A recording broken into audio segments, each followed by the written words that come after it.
Climate ரொம்ப சில்லுன்னு இருந்துச்சு. சூடாக ஏதாவது செஞ்சு சாப்பிட்லாம் அப்படின்னு டிசைட் பண்ணி தான் இலையடை செய்யலாம் அப்படின்னு சொல்லி எங்கள் பாட்டி செஞ்சு கொடுத்தாங்க.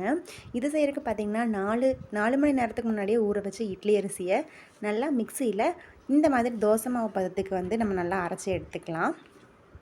இந்த பதத்துக்கு கரண்டியில் ஊற்றி பார்க்கும்போது தோசை மாவு பதத்துக்கு இருக்கணும். வானலியில் 2 ஸ்பூன் ஆயில் விட்டு மாவையும் நல்லா ஊற்றி அடி பிடிக்காமல் நல்லா கிளறிக்கிட்டே வாங்க. இப்போ இப்படி எடுத்து பார்க்கும்போது கையில் ஒட்டாமல் இந்த பதத்துக்கு இருக்கணும். இப்போ இதுக்கு ஹீரோவே பார்த்திங்கன்னா வாழை இலை தான். வாழை இலையில் இதை நம்ம இப்படி தட்டி கொடுக்கலாம். தேங்காயும் சர்க்கரையும் உள்ள ஸ்டஃபிங் கொடுத்து வாழை இலையை நல்லா க்ளோஸ் பண்ணி இட்லி பாத்திரம் ஆவியில் ஒரு 10 நிமிஷம் வச்சு எடுத்துக்கலாம். இப்போ பாருங்கள், சூப்பரான இலையடை ரெசிபி ரெடி ஆயிடுச்சு. இது எங்கள் ஊரில் இலையடைன்னு சொல்லுவோம். உங்கள் ஊரில் இது பேர் என்னன்னு சொல்லி கமெண்ட் பண்ணுங்கள். Thank you for watching this video.